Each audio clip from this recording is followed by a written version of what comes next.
देखो बेटा, आज हम लोग नया चैप्टर शुरू करने जा रहे हैं जिसका नाम है एसी, ऑल्टरनेटिंग करंट। ये लिखा हुआ ऑल्टरनेटिंग करंट एसी, या छोटा एसी भी लिख सकते हो, स्मॉल ए स्मॉल सी। ठीक, तो सबसे पहले तो करंट दो टाइप की होंगी अपने पास, एसी और डीसी। क्लियर? इनमें डिफरेंस क्या है, बेसिक डिफरेंस क्या है? डीसी, डीसी मतलब डायरेक्ट करंट और एसी मतलब ऑल्टरनेटिंग करंट। तो डीसी क्या होती है? डायरेक्ट करंट जो हमें बैटरी से मिलती है। क्लियर? अच्छा, अब अगर करंट, जैसे मान लो एक सर्किट हम लोग बनाते हैं, एक सर्किट क्लोज कर देते हैं, तो एक बार करंट इस डायरेक्शन में फ्लो हो रही है और करंट ऑपोजिट डायरेक्शन में भी फ्लो हो, मतलब clockwise anti clockwise, clockwise anti clockwise, इस तरीके से फ्लो हो, तो इस करंट को हम बोलते हैं एसी। मतलब ऐसी करंट जो अपनी डायरेक्शन को चेंज करती है, क्या कहलाती है? एसी कहलाती है, ऑल्टरनेटिंग करंट। और ऐसी करंट जो एक ही डायरेक्शन में, मतलब मान लेते हैं क्लॉकवाइज फ्लो हो रही है, ये ऐसे क्लॉकवाइज करंट फ्लो हो रही है किसी सर्किट में। अब अगर करंट अपनी वैल्यू को चेंज करे, कोई फर्क नहीं पड़ता, वैल्यू चेंज हो कोई दिक्कत नहीं है, लेकिन डायरेक्शन यही होनी चाहिए। मान लो 10 एम्पियर फ्लो हो रही है ऐसे, फिर 9 हो जाए, 8 हो जाए, 7 हो जाए, 6 हो जाए, 5 हो जाए, कोई दिक्कत नहीं, लेकिन डायरेक्शन तो एक ही है ना। तो ऐसी करंट को हम बोलते हैं डीसी, डायरेक्ट करंट। तो देखो यहां पे मैंने टाइप्स बनाए हैं करंट्स के। तो यहां देखो ये क्या है, ये टाइम है और ये करंट है। तो करंट देखो कांस्टेंट है टाइम के साथ, तो यहां पे मान लेते हैं ये वैल्यू कुछ है 4 एम्पियर है ये, मान लो। ठीक, तो इसको बोल, ये एक ही डायरेक्शन में, देखो पॉजिटिव, यहां करंट पॉजिटिव है तो पॉजिटिव डायरेक्शन में ही फ्लो हो रही है और वैल्यू भी इसकी कांस्टेंट है, तो ऐसी करंट को हम बोलते हैं कांस्टेंट डीसी। यहां देखो इसमें करंट ये पॉजिटिव और यहां नेगेटिव, तो क्या करंट नेगेटिव में है? नहीं है, मतलब करंट एक ही डायरेक्शन में फ्लो हो रही है, क्लॉकवाइज या फिर एंटी क्लॉकवाइज, जो भी हो। तो यहां देखो करंट वेरिएबल है, लेकिन कोई दिक्कत नहीं, करंट वेरिएबल हो सकती है, मैग्नीट्यूड बदल सकता है, बस डायरेक्शन नहीं बदलनी चाहिए। ऐसा ना हो कि पॉजिटिव में हो और नेगेटिव में भी आ जाए, तो फिर वो एसी हो जाएगी। तो ये क्या है? Periodic DC. पीरियोडिक डीसी मतलब इसकी हर वैल्यू, देखो ये वाली वैल्यू, देखो ये वाली वैल्यू होगी कुछ, मान लो 1 एम्पियर मान लेते हैं, तो इतने टाइम के बाद देखो यहां पे ये वाली वैल्यू है 1 एम्पियर, इस टाइम पे, इस वाले टाइम पे ये 1 एम्पियर है करंट। फिर देखो एक डेफिनेट टाइम इंटरवल के बाद करंट फिर से वही हो गई 1 एम्पियर, यही आगे बढ़ता रहेगा, मतलब हर वैल्यू, मान लो ये वाली वैल्यू देखो, अब ये 0 है, फिर देखो यहां 0 हो गई, फिर यहां 0 हो गई, फिर 0 होगी। डेफिनेट इंटरवल ऑफ टाइम के बाद ये अपनी कोई भी वैल्यू, सारी वैल्यूज को रिपीट कर रही है, इसको बोलते हैं पीरियोडिक डीसी। डीसी क्यों है? क्योंकि ये नेगेटिव में नहीं है, सिर्फ पॉजिटिव में है। ये देखो ये कंटिन्यू डिक्रीज हो रही है, तो इस करंट को क्या बोलोगे? लेकिन है तो पॉजिटिव में, तो फिर ये डीसी है, लेकिन कैसी है? कंटिन्यू चेंज हो रही है, मतलब वेरिएबल डीसी है ये। अब देखो एसी में, तो यहां देखो ये negative positive negative positive negative positive सब जगह फ्लो हो रही है, दोनों डायरेक्शन में फ्लो हो रही है, तो इसको बोलते हैं एसी। या ऐसे भी हो सकती है एसी, देखो ये देखो पॉजिटिव में है, फिर देखो ये नेगेटिव में आ गई, फिर पॉजिटिव फिर नेगेटिव, तो ये है एसी। क्लियर? तो आई थिंक ये बेसिक डिफरेंस आप लोग एसी और डीसी का समझ गए होंगे। अब डीसी तो हम लोग अभी तक पढ़ते ही चले आ रहे हैं, बैटरी से जो करंट फ्लो होती है उसे हम क्या बोलते हैं? डीसी। अब हम लोग सीखने जा रहे हैं एसी। तो ऑल्टरनेटिंग करंट ये कैसे प्रोड्यूस होती है, पहले तो हम ये सीखेंगे। ठीक, कैसे हम करंट को प्रोड्यूस करें ताकि वो दोनों डायरेक्शन में फ्लो हो। तो देखते हैं एसी करंट कैसे फ्लो होती है। तो देखो जनरल, सबसे पहले मैं यही बता रहा हूं, बहुत आराम समझो, और ये हम लोग सीख चुके हैं ईएमआई में ये चीज हम लोग सीख चुके हैं। तो देखो मान लेते हैं, मैं दो केस में बताऊंगा आपको ऑल्टरनेटिंग करंट कैसे प्रोड्यूस होती है। पहला केस, तो देखो मान लेते हैं ये एक लूप है हमारे पास। ठीक, ये एक लूप है और यहां मैग्नेटिक फील्ड है। मैग्नेटिक फील्ड कैसी है? मान लो अंदर की तरफ है मैग्नेटिक फील्ड। ठीक, ये मैग्नेटिक फील्ड है कहां? अंदर की तरफ ऐसे, और ये रखा हुआ है लूप। तो अभी बताओ एरिया वेक्टर और मैग्नेटिक फील्ड बी के बीच में कितना एंगल है? 0। इस लूप का एरिया वेक्टर कहां होगा? अंदर मानेंगे। क्यों? क्योंकि मैग्नेटिक फील्ड अंदर है, तो हम एरिया वेक्टर भी इनिशियली अंदर ही मान लेंगे, इससे कोई फर्क नहीं पड़ता, मैं बता चुका हूं पहले। ठीक, तो यहां पर थीटा कितना है? अभी थीटा मतलब angle between magnetic field and area vector of the loop, तो इनिशियली तो 0 है, तो ये पहला केस है। जब initial angle between magnetic field vector and area vector is 0। फिर दूसरे केस में कुछ एंगल होगा, तो देखते हैं। चलो अब मैंने ये रख दिया। अब देखो मैं कर क्या रहा हूं, मैं इसको इसके लूप में सिचुएटेड, इसके लूप में सिचुएटेड, लूप के प्लेन में सिचुएटेड किसी भी एक्सिस के अबाउट घुमाऊंगा। तो चलो मान लेते हैं ये एक्सिस है, ये एक्सिस कहां से जा रही है, ये तो डायमीटर से होके जा रही है। देखो डायमीटर है ये, जरूरी नहीं है कि डायमीटर के ही अबाउट जाए, हो सकता है ये यहां से चली जाए, कोई फर्क नहीं पड़ेगा। ठीक, सेम चीज होगी, अभी मैं समझाऊंगा। तो इसको मैं क्या कर रहा हूं, इस एक्सिस के अबाउट ऐसे घुमा रहा हूं। ठीक, ऐसे मतलब देखो ये लूप रखा है, ऐसे घुमा रहा हूं। क्लियर? तो अभी पहले एक बात सोचो, मैग्नेटिक फील्ड कहां है, अंदर, और एरिया वेक्टर कहां है, एरिया वेक्टर मतलब इस लूप का परपेंडिकुलर, तो ये वो भी अंदर है। ठीक, क्लियर? तो इनिशियली एंगल हो गया थीटा 0। अब देखो मैंने इस लूप को इस एक्सिस के अबाउट ऐसे घुमाना शुरू कर दिया कांस्टेंट एंगुलर वेलोसिटी से। कितनी एंगुलर वेलोसिटी, ओमेगा से।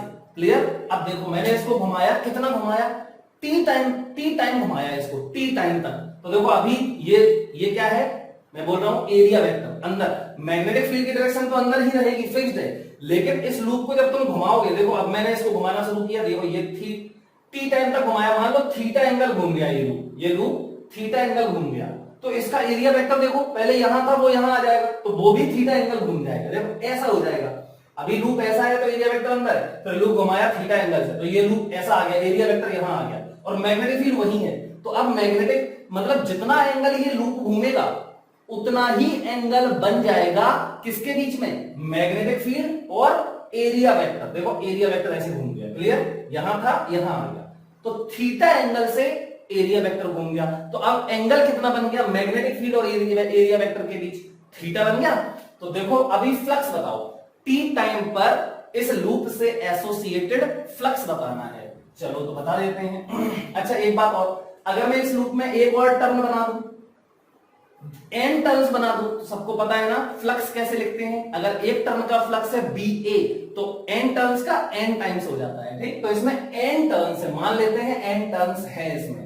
तो देखो let initial angle between area vector and B vector is be theta 0 B 0 after time t, after time small t, angle between A vector and B vector कितना हो जाएगा, ये theta हो जाएगा। और थीटा की वैल्यू कितनी होगी, अब सोचो ये थीटा एंगल कितना होगा। तो इसको हम एंगुलर वेलोसिटी ओमेगा से घुमा रहे और टी टाइम तक घुमा रहे, तो थीटा की वैल्यू होगी ओमेगा इंटू टी। ये तो सबको पता है, ओमेगा बराबर थीटा अपॉन टी। तो फिर flux linked with loop, flux इस टाइम पे कितना होगा, किससे, लूप से, loop at time T, at time T. तो ये हो जाएगा देखो फाई बराबर, एक लूप से होगा बी ए कॉस थीटा, ये तो होता है फाई बराबर बी इंटू ए इंटू दोनों के बीच का एंगल थीटा है तो कॉस थीटा। लेकिन एन टर्म्स है तो एन से मल्टीप्लाई, कोई दिक्कत नहीं है। अब इंड्यूस्ड ईएमएफ इन लूप, क्यों इंड्यूस्ड ईएमएफ कहां से आएगा, देखो अब तुम इसको घुमा रहे हो तो थीटा तो कंटिन्यू चेंज होगा, तो cos थीटा चेंज होगा, तो फिर फ्लक्स भी चेंज होगा, बाकी सब कुछ कांस्टेंट है, एन बी ए ये तो कांस्टेंट है। तो ये हो जाएगा तुम्हारा N B A cos omega T, theta की जगह पे यहां से ओमेगा टी रख दे। तो induced EMF Faraday's law, E बराबर बोलता है minus D by D T of phi, minus D phi by D T, तो बराबर माइनस, इसमें से क्या कॉमन ले लो, बाहर क्या कर दो, एन बी ए, क्या बचेगा, इसमें से एन बी ए बाहर क्योंकि कांस्टेंट है, D by D T of cos omega T. Clear? अब cos ओमेगा टी का डिफरेंशिएशन, तो cos ओमेगा टी का डिफरेंशिएशन तो सब लोग जानते हैं, E बराबर माइनस एन बी ए,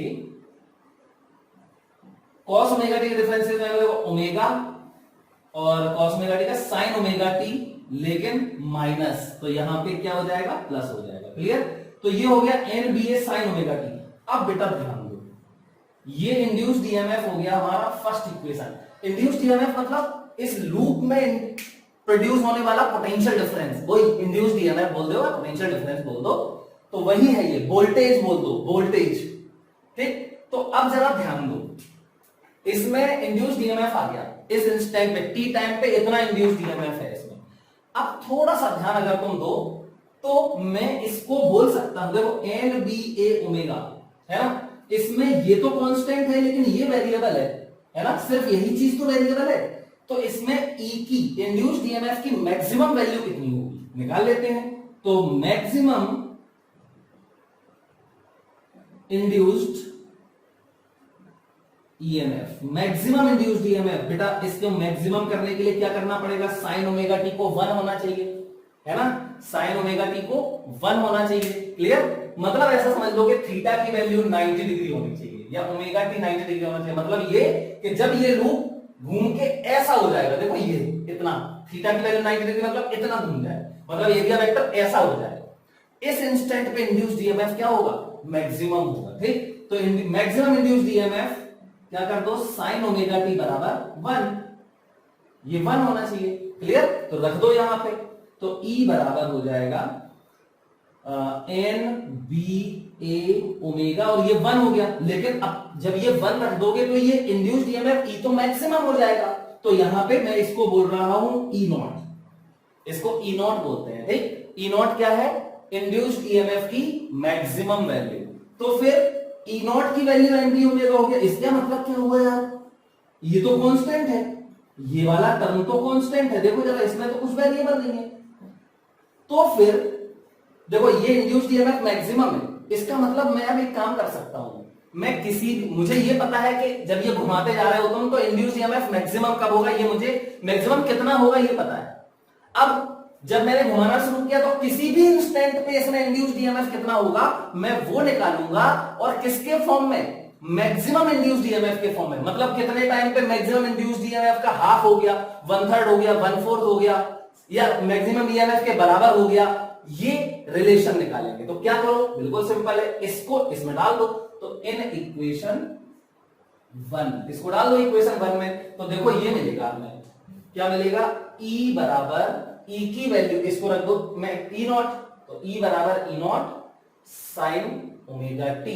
देखो अब आप किसी भी जो भी टाइम पे, जिस भी टाइम पे आपको टी टाइम पे, जिस भी टाइम पे क्या निकालना है, इंड्यूस्ड ईएमएफ निकालना है, इंस्टेंटेनियस वैल्यू निकालनी है, तो वो इसमें टी की वैल्यू डाल दो तो आ जाएगा, लेकिन किसके फॉर्म में आएगा, ई नॉट के फॉर्म में। आपको पता चलेगा कि मैक्सिमम का हाफ हो गया, मैक्सिमम का 1/3 हो गया, इतने टाइम पे, इतने टाइम पे, इतने टाइम पे मैक्सिमम हो गया। क्लियर, तो ये हमारी सेकंड इक्वेशन हो गई। तो आपको ये भी ध्यान रखना है और ये भी, ये E बराबर E not sine omega T, ये बहुत जरूरी है, ध्यान रखना है। क्लियर, अब थोड़ा सा ध्यान दो, अगर मैं यहां पे करंट निकालना चाहूं इस लूप में, देखो इंड्यूस्ड ईएमएफ आ गया, मान लेते हैं कि इस लूप का रेजिस्टेंस कैपिटल R है, तो let capital R be the resistance, अब ये सब तुम लोग लिखोगे, ठीक है, resistance of loop, then current, induced current, then induced current जो होगी I, वो आ जाएगी आपकी, I बराबर क्या होता है, ईएमएफ अपॉन रेजिस्टेंस, तो I बराबर हो गया, ईएमएफ की वैल्यू देखो E naught sine omega T और अपॉन रेजिस्टेंस। अब ये बताओ ये ई नॉट क्या है, मैक्सिमम ईएमएफ, तो मैक्सिमम ईएमएफ अपॉन रेजिस्टेंस, ये तो मैक्सिमम करंट होगी, तो here E naught upon R बराबर आई नॉट, और ये है मैक्सिमम करंट। क्लियर, तो रख दो इसमें, तो आई बराबर हो जाएगा आई नॉट, आई ये हो जाएगा आई नॉट और into sine omega T. Clear, ये हो गई हमारी थर्ड इक्वेशन। अब बेटा सेकेंड इक्वेशन और थर्ड इक्वेशन से हम लोग क्या कर सकते हैं, ग्राफ बना सकते हैं यार। इसमें इंड्यूस्ड ईएमएफ का टाइम के साथ रिलेशन का हमें पता चल गया, करंट का भी पता चल गया, तो ग्राफ बना सकते हैं। तो देखो ग्राफ बनाते हैं इसका, तो ग्राफ ऐसे आएगा, देखना ये इंड्यूस्ड ईएमएफ और ये इंड्यूस्ड करंट, किसका, देखो टाइम के साथ, टाइम के साथ ये ईएमएफ ई, ये ओरिजिन इसका, ये करंट आई और ये इसका ओरिजिन। क्लियर, चलो देखते हैं अब। तो बेटा सबसे पहले तो टी बराबर इसका ईएमएफ का बना रहे हैं, ठीक, तो टी बराबर 0 डालो जरा इसमें, अब टी की वैल्यूज हम क्या डालें? तो यार ये तो बड़ा सिंपल है, ये ई नॉट क्या है? मैक्सिमम वैल्यू, और ये साइन ओमेगा टी, तो साइन थीटा का ग्राफ बनाना है हमें, है ना? लेकिन फिर भी आप और डिटेल में इसको समझो, तो पहले तो इतना नोट कर लो, ये मैं मिटा दूंगा अभी, ठीक? चलो, इनिशियल एंगल हमने क्या माना था? 0 माना था, है ना? चलो अब देखते हैं, अभी सेकंड केस भी पढ़ेंगे। तो टाइम की वैल्यू, तो पहले ये बताओ इस लूप क्या कह रहा है? कांस्टेंट एंगुलर वेलोसिटी ओमेगा से घूम रहा है। अगर ये कांस्टेंट एंगुलर वेलोसिटी ओमेगा से घूम रहा है तो फिर हम इसमें टाइम पीरियड डिफाइन कर सकते हैं। टाइम पीरियड डिफाइन कर सकते हैं, मतलब लूप जितने टाइम में एक चक्कर पूरा कर देगा, यहां से ये दिख रही है, ये चीज देखो, और यहां से ये आधा चक्कर, तो ये देखो पूरा चक्कर हो गया ना, तो इतना टाइम क्या होता है? टाइम पीरियड होता है। तो अगर let capital T be the time period, तो अगर कैपिटल टी टाइम पीरियड हो तो फिर हम जानते हैं टी बराबर क्या होता है? 2 पाई अपॉन ओमेगा, है ना? सबको पता है ये। तो अब एक टाइम पीरियड ये हो गया, अब मुझे तो टी बराबर 0 से लेके मैंने इसको लूप को घुमाना शुरू किया टी बराबर 0 से, फिर ये घूम के एक चक्कर घूम गया तो टाइम पीरियड हो गया टी। लेकिन जब 1/4 घूमा था तब t/4, फिर आधा घूमा तो t/2, फिर 3/4 घूम गया 3/4, तो 3t/4, फिर पूरा घूम गया तो 4t/4, मतलब पूरा टाइम पीरियड हो गया। तो टाइम जो है यहाँ पे, ये जो टाइम है इसमें और इसमें, मैं ये टाइम किसके फॉर्म में लिखूंगा? टी को किसके फॉर्म में लिखोगे? टाइम पीरियड के फॉर्म में, है ना? तो चलो ले लेते हैं सबसे पहले t बराबर 0, फिर t/4, फिर 2t/4 मतलब t/2, फिर 3t/4, फिर 5t/4। अब ऐसे तुम चाहे इतने लिख जाओ, क्योंकि साइन में और कॉस में क्या होता है? ये साइन है, ये भी साइन है, इसमें क्या होता है? रिपीटेशन होता है। तो हम एक टी तक के लिए देख लेते हैं। चलो रख के देख लो, ई में देख लेते हैं, जैसा ई में वेरिएशन होगा वैसे ही आई में होगा, सेम इक्वेशंस तो है ना? तो चलो इसमें टी बराबर 0 पे देखते हैं। तो ई बराबर, सबसे पहले t बराबर 0 पर यहां e बराबर, बताओ t बराबर 0 रखो तो e बराबर 0, तो ये हो गया 0, कॉमा। अब t/4 रखो तो यहां पे मैं पहले इसको लिख देता हूं, देखना ये है क्या? साइन ओमेगा की वैल्यू होती है 2 पाई बाई टी, और इनटू टी, तो t की वैल्यू t/4 रखनी है, तो यहां रखो t/4, यहीं पे मैं रख के दिखा रहा हूं आपको t/4। देखो t से ये t कैंसिल, 2 से ये 4, 2 टाइम्स पाई/2 मतलब साइन 90 क्या होता है? 1। तो ये अगर 1 हो गया तो ये मैक्स हो गया, तो ये हो गया ई नॉट। कैसा ई नॉट? Positive E not. चलो अब इस पे t/2 पे देखते हैं, तो ये तो हो गया t/4 पे। अब देखो t/2 पे रखो, यहां पे t/2, तो ये t/2, देखो t से t कैंसिल, 2 से 2 कैंसिल, साइन पाई मतलब साइन 180 मतलब साइन 90 प्लस 90 कॉस 90 0, तो ये हो गया फिर से 0। चलो अब देखते हैं 3t/4 पे रखो, इसमें क्या रखना है? 3t/4, तो 3t/4, देखो t से तो ये t खत्म हो गया, और 2 से ये 4 2 टाइम्स, तो आ गया 3π/2 मतलब साइन 3π/2 मतलब 370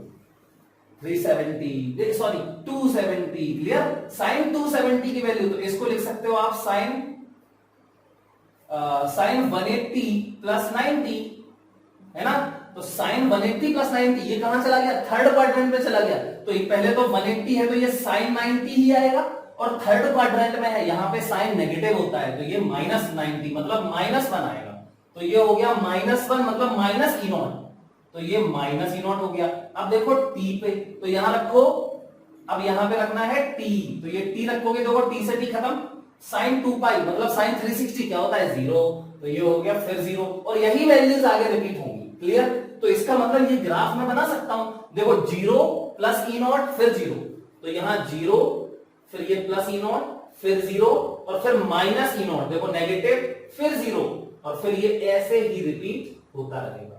तो यहां पर मैं टाइम बना देता हूं, ये है आपका t/4, ये है t/2, ये है 3t/4, ये है t, देखो एक साइकिल पूरी हो गई, हो गया ना? एक चक्कर पूरा हो गया 360 डिग्री, समझ गया ना? और यहां पर देखो E की वैल्यू ये प्लस E0 और यहां पर देखो ये E की वैल्यू माइनस E0। क्लियर? तो देखो प्लस E0, ये प्लस E0 और माइनस E0 के बीच में वेरिएशन हो रहा है और दोनों डायरेक्शन में फ्लो हो रही है। देखो यहां पॉजिटिव यहां नेगेटिव। ये पॉजिटिव नेगेटिव का मतलब क्या है? मतलब समझो, जब ये ऐसे चल रहा होगा, देखो ऐसे चल रहा होगा, तो पहले तो ये बताओ इससे फ्लक्स डिक्रीज होगा या इंक्रीज होगा? तो यहां से जब ये, अभी देखो फ्लक्स कैसा है? मैक्सिमम। अभी फ्लक्स मैक्सिमम है। कैसे कैसे मैक्सिमम है? ये एरिया है और यहां पूरा मैग्नेटिक फील्ड ऐसे जा रहा है ना?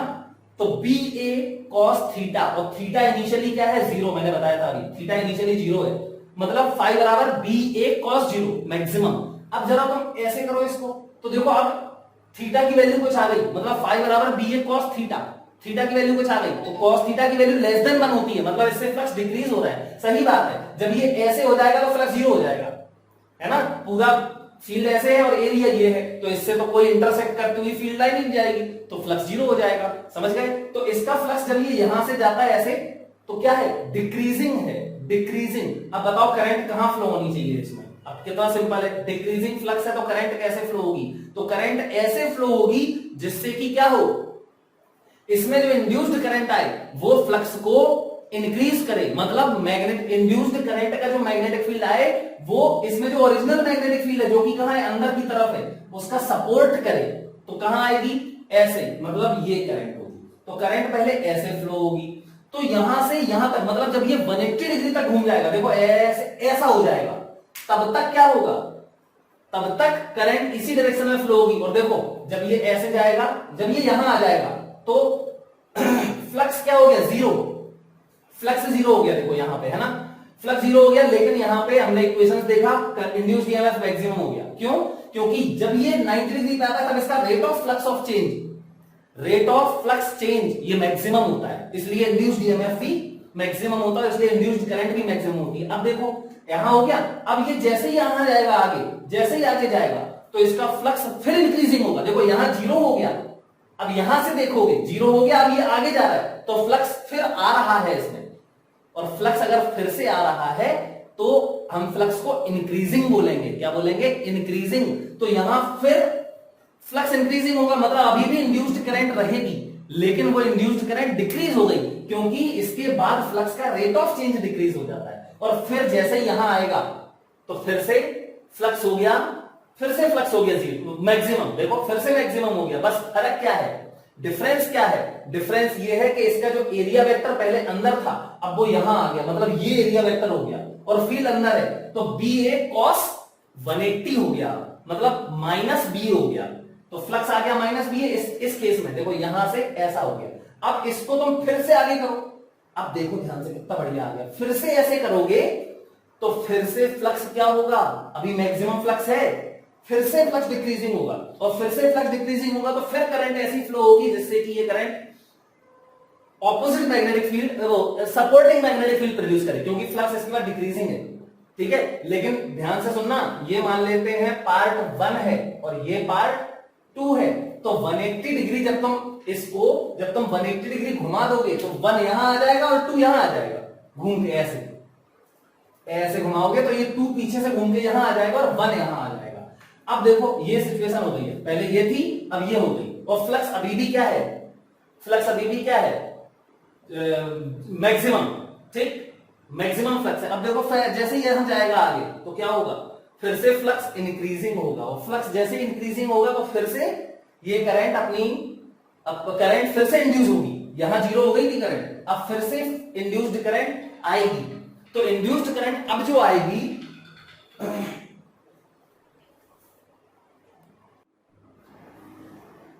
हाँ तो बेटा देखो जब ये यहां से यहां घूम गया तो अभी फ्लक्स फिर से मैक्सिमम हो गया। क्यों? क्योंकि थीटा 180 हो गया, मतलब फ्लक्स हो गया माइनस वीए, क्योंकि एरिया वेक्टर यहां आ गया और फील्ड वहीं है, तो थीटा 180, अभी भी फ्लक्स तो मैक्सिमम है क्योंकि मैक्सिमम फील्ड लाइंस पास हो रही होंगी। अब देखो जब ये यहां जाएगा, ये ध्यान रखना, लेकिन ये 1 था ये 2 था, जब यहां था तो ये करंट ऐसे आ रही थी, लेकिन अब मैंने जब इसको यहां से ऐसे घुमा दिया तो ये हो जाएगा 2 और ये हो जाएगा 1। तो पहले फर्स्ट 180 डिग्री में यहां से लेके यहां तक, मतलब हाफ टाइम पीरियड में करंट 1 से 2 में जा रही थी, करंट 1 से 2 की ओर, मतलब ऐसे फ्लो हो रही थी। लेकिन अब देखो जब इसको तुमने 180 घुमा दिया, यहां फ्लक्स फिर से मैक्सिमम हो गया, अब ये फिर ऐसे घूमेगा तो फ्लक्स फिर डिक्रीजिंग होगा, और अगर फ्लक्स फिर से डिक्रीजिंग होगा तो फिर इंड्यूस्ड करंट आएगी और क्या करेगी, डिक्रीजिंग फ्लक्स को अपोज करेगी, मतलब मैग्नेटिक डिक्रीजिंग फ्लक्स को कम नहीं होने देगी, मतलब क्या करेगी, मैग्नेटिक फील्ड का सपोर्ट करेगी। तो करंट कैसे फ्लो होगी, ऐसे फ्लो होगी ताकि इंड्यूस्ड करंट का मैग्नेटिक फील्ड अंदर की ही तरफ आए, तो ऐसे फ्लो होगी, तो ये अंदर फील्ड आ जाएगा इसका, तो फ्लक्स जो डिक्रीज हो रहा था उसको डिक्रीज नहीं होने देगी, तो ऐसे करंट फ्लो होगी, ठीक है। तो ऐसे करंट फ्लो होगी अभी, और ऐसे ही तो पहले भी हो रही थी, लेकिन ध्यान दो पहले ये 1 था ये 2 था, तो 1 से 2 में जा रही थी, अब ये 2 हो गया ये 1 हो गया, और अभी देखो 2 से 1 में जा रही है, मतलब पहले क्लॉक करंट ऐसी थी और फिर अभी करंट ऐसे फ्लो होने की उसी लूप में, क्योंकि लूप भी घूम गया है, समझ गए। तो ये लूप ऐसा था, देखो पहले ऐसा था, ये करंट ऐसी थी, ठीक। अब देखना ध्यान से, अब ये लूप ऐसा हो गया और करंट ऐसी ही है, तो इसका मतलब करंट उल्टी हो गई, अब ऐसी हो गई, अब उल्टी करंट, क्लियर। तो ये करंट अपनी डायरेक्शन देखो यहां चेंज कर ली इसने, और जैसा यहां हुआ था वैसा यहां होगा, फिर वही रिपीटेशन होगा, और इस तरीके से ये इंड्यूस्ड करंट फ्लो हो जाएगी। तो क्या होता है इंड्यूस्ड करंट में, लूप में एक बार ऐसे फ्लो होती है हाफ साइकिल में, और फिर ऐसे फ्लो होती है, ठीक, उल्टी डायरेक्शन में। मतलब बैटरी जो इसमें पोलैरिटी बनती है, बैटरी बनाते हैं ना, जब फर्स्ट हाफ में बैटरी बनाओगे तो ऐसे बनाओगे, जब ये 1 था और ये 2 था तो बैटरी यहां पे ऐसे बनती थी, बनी, और जब ये 2 हो गया और ये 1 हो गया, तो अभी देखो करंट ऐसे आ रही, तो बैटरी अभी ऐसे ही बनेगी। तो देखो बैटरी से ही पता चल गया, बैटरी का नेगेटिव टर्मिनल पहले 1 से जुड़ा था, और अभी सेकंड हाफ में बैटरी का नेगेटिव टर्मिनल 2 से जुड़ गया, करंट ऐसे फ्लो हो गई, मतलब करंट ने अपनी डायरेक्शन बदली है। तो ये हमें ध्यान रखना है, ये सबसे इंपॉर्टेंट बात है, इक्वेशन ये दोनों हमें पता होनी चाहिए, ग्राफ दोनों। तो ग्राफ इसका क्या होगा यार, बिल्कुल सेम ग्राफ होगा इसका भी, देखो ऐसे ग्राफ इसका बन जाएगा, बिल्कुल एज इट इज, क्लियर। बस यहां पे ये करंट होगी I नॉट, ये होगी माइनस I नॉट, ओके। तो आई होप इतनी बात सभी लोग जरूर समझ गए होंगे। अब इसी का मैंने बोला था दूसरा केस भी मैं बताऊंगा। दूसरा केस कौन सा था, जब इनिशियली मैग्नेटिक फील्ड वेक्टर और एरिया वेक्टर के बीच में कुछ एंगल हो, तो देखते हैं क्या डिफरेंस आएगा। तो मैं आपको पहले से ही बता देता हूं कि जो मैक्सिमम वैल्यू ऑफ करंट है, करंट की जो मैक्सिमम वैल्यू थी या इंड्यूस्ड ईएमएफ की जो मैक्सिमम वैल्यू थी, क्या ई नॉट, क्या था NBA ओमेगा, याद है ना, ये ध्यान रखना है, इसमें कोई फर्क नहीं पड़ेगा। देखो अच्छा पहले से करते हैं, तो बेटा इसमें सबसे पहले मान लेते हैं कि मैग्नेटिक फील्ड तो यही है। अब मैं थोड़ा सा शॉर्ट में बताऊंगा, आप समझ जाओगे। पहले ये बताओ, ऐसा रखा था लूप पहले, अभी पिछले केस में फील्ड यहां भी तो थीटा 0 था, क्योंकि एरिया वेक्टर भी यही है। अब मैंने मान लिया कि ऑलरेडी ये है t बराबर 0, मतलब यहां t बराबर 0 है, ये कांस्टेंट है, कंटिन्यू घूम रहा है, लेकिन मैंने ऑब्जर्व करना कब शुरू किया, जब ये ऐसा नहीं है ऐसा है, मतलब पहले ही से इसमें कुछ एंगल बना हुआ है, कितना फाई, ठीक, फाई एंगल पहले से ही बना हुआ है।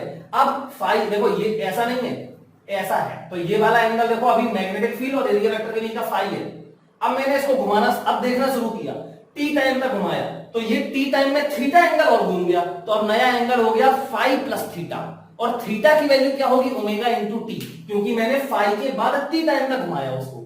टी बराबर 0 पे तो फाई था, और टी टाइम और दिया तो टी टाइम में थीटा घूम गया, थीटा बराबर ओमेगा टी। तो अब एंगल फ्लक्स क्या होगा, तो इफ इनिशियल, अब ये तुम लिखोगे, if initial angle between area vector and magnetic field vector is phi, if initial angle is phi, then आप एट टाइम t, मतलब एट t बराबर 0 है ये, तो एट टाइम t बराबर t एंगल कितना हो जाएगा, थीटा प्लस फाई।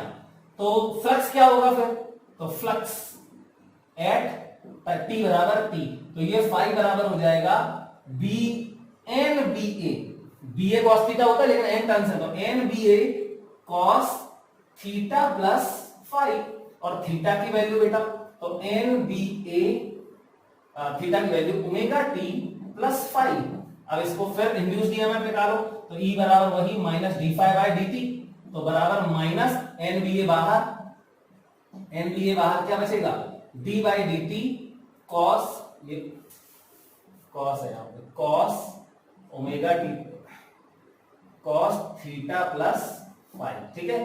तो कॉस यहां थीटा की जगह पे क्या लिखोगे, ओमेगा टी, और ये प्लस फाइव, इसको करो डिफरेंशिएट, तो ई बराबर हो जाएगा देखो minus N B A cos theta का माइनस साइन थीटा, तो ये तो प्लस हो गया, यहां पे आ जाएगा sign omega T plus five, और यहां फिर इसका करोगे तो ओमेगा बाहर आ जाएगा, ठीक। देखो वही फंक्शन है पूरा, है ना, समझ में आया, लेकिन इसमें फाइव और आ गया, तो यहां मैक्सिमम वैल्यू कब होगी, ई की मैक्सिमम वैल्यू, तो ई की मैक्सिमम वैल्यू तब होगी जब ये 1 होगा, है ना, ये 1 होगा, मतलब ई बराबर ये हो जाएगा ई नॉट, तो ई नॉट और sign omega T plus five. अब ये इक्वेशन बन गई यार, इसमें और इसमें क्या दिक्कत है, मुझे तो कोई समझ में नहीं आ रहा दिक्कत। देखो क्या दिक्कत, क्या चेंज क्या हुआ, चेंज बस इतना सा हो गया कि इसका जो ग्राफ था अब वो ग्राफ नहीं बनेगा, देखो ई का और ये टी का।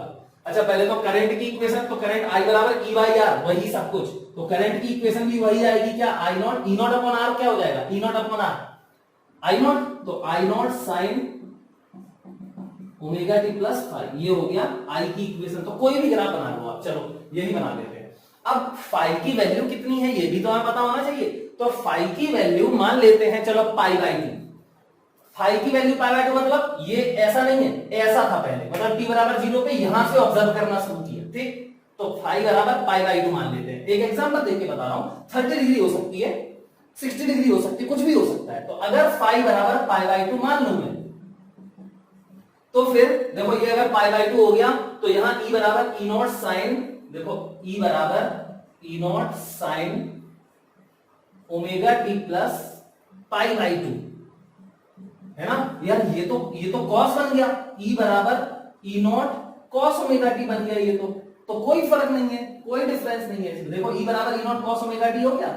अब टी की फिर वही वैल्यूज डालो, तो cos ओमेगा टी का ग्राफ तो सबको पता ही होगा, cos ओमेगा टी का ग्राफ ऐसा बनता है, ये तो कितने ग्राफ बनवाए हैं एसएचएम में आपको। तो e बराबर E not cos omega T का ग्राफ ये है, मतलब t बराबर, यहां पे देखो ये t बराबर 0, t बराबर 0 पर ही e क्या हो जाएगा, मैक्सिमम, फिर ये t बाई 4, ये टाइम t बराबर t बाई 4, फिर यहां t बाई 2, फिर यहां 3t बाई 4, और यहां पूरा टाइम पीरियड टी, देखो यहां से लेके ये एक साइकिल पूरी हो गई, क्लियर। रिपीटेशन अभी भी हो रहा है, देखो ये पॉजिटिव, ये नेगेटिव, ये पॉजिटिव, क्लियर। तो समझ में आ गया होगा सबको आई थिंक। यहां पे देखो ये माइनस ई नॉट, तो कोई फर्क नहीं है, सिर्फ इनिशियल स्टार्टिंग जो है वो चेंज हो जाएगी। ऐसे ही बिल्कुल करंट का ग्राफ बनेगा, यहां आई लिख दो, यहां टी लिख दो, ये आई नॉट हो जाएगा, यहां माइनस आई नॉट हो जाएगा, यहां 0, यहां 0, क्लियर। तो आई थिंक ये बात 100% सभी लोग समझ गए होंगे। देखो बेटा जल्दी से, सबसे पहले ये जो हम लोग इसमें पढ़ रहे हैं ये हम लोग एसएचएम में पढ़ चुके हैं, तो थोड़ा सा देखें ध्यान से। अभी मैंने इक्वेशन बनाई, आई बराबर I naught sine omega t, या फिर आई बराबर I naught sine omega T plus 5, दोनों हो सकती है ना, या ई की इक्वेशन भी ऐसे ही हो सकती है। देखो मैंने लिखा है आई बराबर I naught sine omega T plus 5 और ई बराबर E naught sine omega T plus 5, और इसमें where phi is initial angle between A vector and B vector, मतलब area vector and magnetic field vector. तो इसको अब आपको याद होगा, ऐसे इक्वेशन लिखते थे हम लोग, x एसएचएम में x बराबर a sin omega t plus phi. इसकी चारों इक्वेशंस, बहुत सारी इक्वेशंस थी, सब बताई थी, सारे ग्राफ बताए थे, है ना। साइन ओमेगा टी हो तो सीधा ओरिजिन से जाके ऐसे ग्राफ बनता है, कॉस हो तो ऊपर से बनता है, माइनस साइन ओमेगा हो तो नीचे से, माइनस साइन ओमेगा टी हो तो ऐसे बनता है, और माइनस कॉस ओमेगा टी हो तो यहां से बनता है ना, ठीक। तो ये सब हमने ग्राफ ऑलरेडी सीख चुके हैं हम लोग एसएचएम में, लेकिन फिर से थोड़ा सा ये मैं ग्राफ बना के भी बता चुका हूं आपको। अब इसमें आपको याद होगा कि इसमें ये साइन के अंदर जो आर्गुमेंट होता था, साइन के अंदर जो लिखा होता था एंगल, इसको बोलते थे फेज। तो यहां पर वेयर फाई इज, अब देखो फेज एट टी टाइम, तो ओमेगा टी प्लस फाई, इसको क्या बोलते हैं, फेज एट टाइम टी। अब अगर इसमें मैं इनिशियल फेज पूछूं, इनिशियल फेज, तो टी बराबर 0 डालोगे तो क्या आएगा, फाई, और ये फाई तो कांस्टेंट था, टी बराबर 0 पे जो एंगल था वही रहेगा ना, घूमने तो आगे, तो क्या पहले वाला एंगल बदल जाएगा क्या। तो यहां पर इस फाई को बोलते हैं इनिशियल फेज या फेज कांस्टेंट, और फेज एट टी बराबर 0 इसका दूसरा नाम है फेज कांस्टेंट, और ओमेगा टी प्लस फाई को क्या बोलते हैं, phase at time T, clear. चलो अब देखो इसी में ये तो नोट में था, आप लिख लेना, वैसे छोटी सी बात है, बता चुका हूं मैं ये मिटा रहा हूं अभी। ठीक, अब देखो इसको क्वेश्चन करते हैं। तो इक्वेशन पे बेस्ड क्वेश्चंस, मैंने 2 क्वेश्चन यहां पे लिखे हुए हैं, बिल्कुल ध्यान से देखिए। कह रहा है कि करंट I बराबर है 2 sin omega T plus 30 degree, 30 मतलब π/6। चलो, तो कह रहा है कि find the time when current becomes zero, when the current becomes zero for the first time. मतलब इस इक्वेशन को देख के आपको बताना है कि करंट सबसे पहले किस टाइम पे जीरो होगी। तो देखते हैं, I बराबर जीरो, तो फॉर I बराबर जीरो, यार कितना सिंपल है, ये जीरो होना चाहिए, sign omega T plus 30 zero होना चाहिए। अब ये जीरो कब होगा, ये sine omega, sine theta zero कब होता है, जब थीटा बराबर जीरो हो। तो यहां देखो ओमेगा टी प्लस 30 को मैंने जीरो कर दिया, तो ओमेगा टी बराबर या -30 आ गया, मतलब टी की वैल्यू तो नेगेटिव आएगी, और टाइम नेगेटिव तो हो नहीं सकता। ये मतलब है कि स्टार्ट करने के पहले अगर मैंने ऑब्जर्व और पहले किया होता तो इस टाइम पे हमें करंट जीरो मिलती, लेकिन हमें ये नहीं देखना है, क्योंकि हमें ऑब्जर्वेशन के बाद देखना है, टी बराबर जीरो से बड़ा टाइम। तो फिर ये तो गलत हो गया, नेगेटिव आ रहा है इसमें। तो फिर इसमें साइन ये जीरो कब होगा, साइन थीटा जीरो क्या सिर्फ जीरो पर ही होता है, 180 डिग्री पे भी तो होता है ना, 370 डिग्री पे भी तो होता है। तो दूसरी वाली वैल्यू लो, फर्स्ट टाइम देखना है ना, फर्स्ट टाइम कब जीरो होगी, तो कंसेक्यूटिव कंटिन्यू आगे वाली वैल्यूज लेनी है। तो 180 डिग्री रख देते हैं, तो ओमेगा टी बराबर 150 डिग्री हो जाएगा, 30 उधर चला जाएगा, तो ओमेगा टी बराबर 150 मतलब 5π/6, तो टी बराबर 5π/6 5π/6 ओमेगा। ये हमारा पहला टाइम आ गया जब करंट क्या होगी, जीरो होगी। तो ये वाला टाइम सही है, ये गलत है क्योंकि ये नेगेटिव आ रहा है। अब देखो ये वाला क्वेश्चन, तो पहले तो मैं इसको भी मिटा रहा हूं, ठीक है, इसको भी मैं मिटा रहा हूं। अब इस क्वेश्चन पे ध्यान दो, पहले क्वेश्चन पढ़ लो जल्दी से, क्या लिखा है। तो क्वेश्चन में लिखा हुआ है कि करंट की इक्वेशन है ऐसे, वो अल्टरनेटिंग करंट की इक्वेशन दी है हमें, I equal I0 sin 3t, I equal I0 sin 3t। कह रहा है कि find time taken by the current to increase from I0/4 to I0, मतलब I0/4 से I0 तक जाने में करंट को कितना टाइम लगेगा, बढ़ने में कितना टाइम लगेगा। तो अब इसको, अब आपको याद होगा एसएचएम में मैंने क्वेश्चन कराया है x बराबर a sin ओमेगा t, तो बताओ a/2 से a तक जाने में कितना टाइम लगेगा। तो फेजर मेथड, ये फेजर मेथड है, इसको मैं फिर से अच्छे से बना देता हूं। देखो फेजर मेथड में हम लोग क्या करते थे, ये फेजर बनाते थे, यहां पे रेडियस जो होती थी वो एम्पलीट्यूड होती थी, लेकिन यहां पे एम्पलीट्यूड नहीं है, करंट का एम्पलीट्यूड है I0, तो ये इतना पूरा हो जाएगा I0, तो यहां हो गया I0, क्लियर, और ये रेडियस भी I0 है। अब कह रहा है कि I/4, तो I/4 कहां होगी, यहां होगी I/4, I0/4, तो ये है I0/4, और यहां से करंट को I0 तक बढ़ाना है, देखो यहां से यहां तक बढ़ाना है, तो फेजर मूव कराओ। तो पहले तो बताओ जब ये करंट यहां थी तो फेजर कहां होगा, तो फेजर होगा यहां, है ना, और ऐसे करंट ऐसे बढ़ रही होगी और फेजर यहां जा रहा होगा, ठीक। तो यहां से फेजर को देखो, इसको यहां से यहां तक जाना है, इतना, इसमें कितना टाइम लगेगा ये तो पूछा है। देखो इतने टाइम में करंट I0/4 से I0 हो जाएगी, तो फेजर बनाओ। तो फेजर कहां है, तो फेजर तो हमारा ये रेडियस होती है, ये है फेजर, तो ये फेजर है यहां, और इस फेजर को यहां से जाना है यहां तक, तो एंगल कितना कवर करना पड़ेगा, देखो ये वाला है ना, तो ये एंगल मैं मान लेता हूं थीटा, इस एंगल को कवर करने में कितना टाइम लगेगा ये पूछ रहा है। तो क्या दिक्कत है, ये कितना है, ये वाला कितना चाहिए जो फेजर बनाया है तुमने, ये रेडियस, ये भी तो I0 ही है, तो I0 हो गया। अब देखो इस ट्राइंगल में, ये ट्राइंगल O, इसको A मान लो, इसको B मान लो, तो OAB में इसमें देखो ये थीटा है, ये बेस है कितना I0/4, और ये हाइपोटेनस है I0, तो cos थीटा लगा दें, तो cos थीटा बराबर I0/4 अपॉन I0, तो क्या हो गया ये 1/4। अब थीटा देखो, ये थीटा कवर करने में कितना टाइम लगेगा, तो आपको याद है phasor constant angular velocity omega से चलता था, ये तो ये पार्टिकल जो यहां चलता है उसकी वेरिएबल वेलोसिटी होती है लेकिन जो फेजर चलता है वो कांस्टेंट एंगुलर वेलोसिटी से चलता है, सर्कुलर मोशन से निकाला था एसएचएम, तो यहां पर थीटा की वैल्यू ओमेगा टी हो जाएगी, तो cos ओमेगा टी बराबर 1/4, तो ओमेगा टी बराबर cos इनवर्स 1/4, तो फिर टी बराबर 1/ओमेगा cos इनवर्स 1/4, ठीक, खत्म। अब अगर टाइम पीरियड दिया होता तो हम ओमेगा की जगह पे 2π/t रख देते। अब इसका ओमेगा कितना है, तो देखो यहाँ I बराबर क्या इक्वेशन लिखी है, I बराबर लिखा है I0 sin 3t, तो आई बराबर हो जाएगा I naught sine omega T से कंपेयर कर दो इसको, तो ओमेगा की वैल्यू हो जाएगी 3। क्लियर, यहां पे रख दो। अब मान लो ये इक्वेशन लिखिए, देखना एक और एक्स्ट्रा क्वेश्चन बता दें, ये आंसर आ गया हमारा, ठीक। अब अगर इसी में मैं आपसे बोलूं आई बराबर है आई नॉट साइन ओमेगा टी, तो बताओ इसकी ओमेगा कितनी है, ओमेगा कितनी है, तो ओमेगा है ओमेगा, ये दिख रहा है। लेकिन अगर मैं यहीं पे ऐसे लिख दूं, मान लो आई बराबर I naught sign 2 omega T, अब बताओ इसकी ओमेगा क्या है, तो ध्यान रखो ये 2 ओमेगा है, मतलब इसका जो आई बराबर आई नॉट साइन ओमेगा से कंपेयर नहीं करोगे, ओमेगा तो यही लिखा है, ओमेगा डैश मान लो, तो ओमेगा डैश इंटू टी, अब कंपेयर करो तो इसका ओमेगा डैश जो होगा वो 2 ओमेगा आएगा। समझ गए, ये ध्यान रखना। क्लियर, तो इसकी एंगुलर वेलोसिटी जो होगी, एंगुलर फ्रीक्वेंसी जो होगी वो 2 ओमेगा होगी, तो टाइम पीरियड क्या होगा, टी बराबर 2 पाई अपॉन ओमेगा डैश, तो टी बराबर 2 पाई अपॉन ओमेगा डैश मतलब 2 ओमेगा, तो टी बराबर होगा पाई बाई ओमेगा। समझ गए ना, जबकि पहले जब ओमेगा था, एंगुलर वेलोसिटी ओमेगा होती है, अगर एंगुलर वेलोसिटी ओमेगा है तो ओमेगा बराबर 2 पाई अपॉन टी, मतलब टी बराबर 2 पाई अपॉन ओमेगा। अब इसकी एंगुलर फ्रीक्वेंसी डबल है, तो इसका टाइम पीरियड हाफ होगा, तो देखो इसका टी बराबर 2 पाई अपॉन ओमेगा है और इसका देखो ओमेगा ओमेगा डैश है, तो इसका हाफ हो गया, देखो 2 खत्म हो गया इसका, है ना।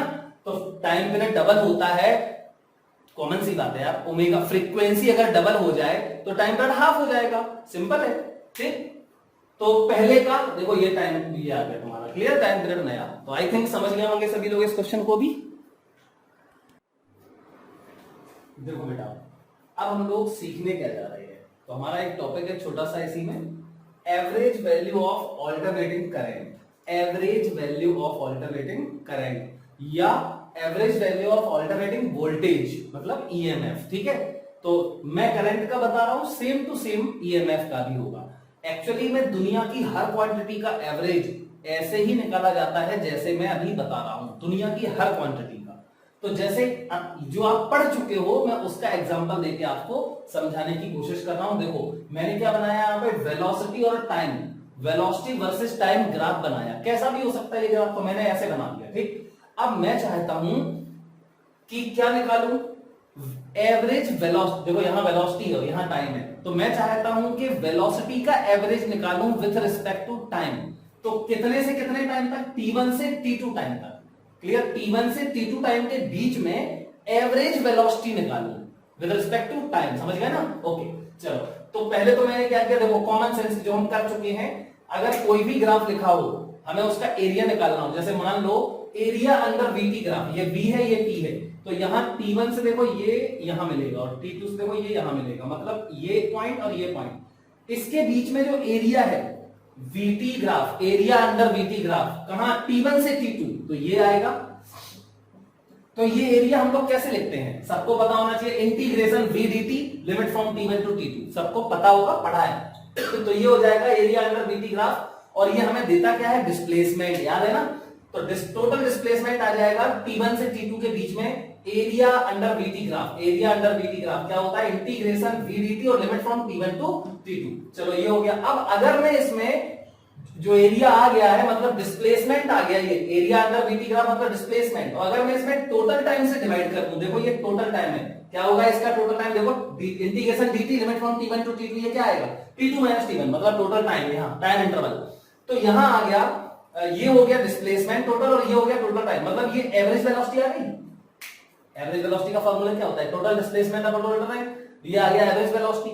मतलब ये हुआ कि अगर तुम्हें वीटी ग्राफ दिया है, क्लियर, तो तुम क्या करो, एरिया अंडर वीटी ग्राफ निकाल लो, integration v dt limit from t1 to t2 और अपॉन इंटीग्रेशन dt t1 से t2, मतलब टोटल टाइम से डिवाइड कर दो, तो ये इसी टर्म का, इसी क्वांटिटी का एवरेज आ जाता है। देखो ये एवरेज वेलोसिटी आ गई कि नहीं, फॉर्मूला भी होता है total displacement upon total time बराबर एवरेज वेलोसिटी। मैंने किया क्या, area under VT graph upon total time, और एरिया अंडर वीटी ग्राफ मतलब integration v dt limit from t1 to t2।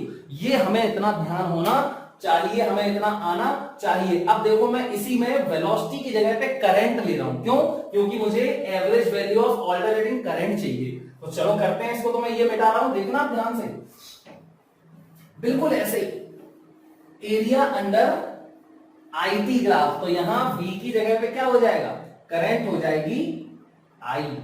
Alternating current I, alternating current का graph ऐसे ऐसे होता है। तो मैंने ये एक पार्ट बना दिया और आगे जाएगा कैसे भी, मैंने तो एक जनरल एक्सप्रेशन निकाल रहा हूं मैं, तो ये मैंने IT ग्राफ बना दिया। तो अब मैं एवरेज वैल्यू कैसे निकालूं, तो देखो एवरेज वैल्यू I एवरेज, या इसी को बोलते हैं I मीन, मीन MEAN, तो मैं M लिख रहा हूं इसको, बराबर होगा इंटीग्रेशन I dt, और लिमिट जितने टाइम इंटरवल के लिए निकालना है T1 से T2, और अपॉन इंटीग्रेशन टोटल टाइम के लिए integration dt, limit from T1 to T2।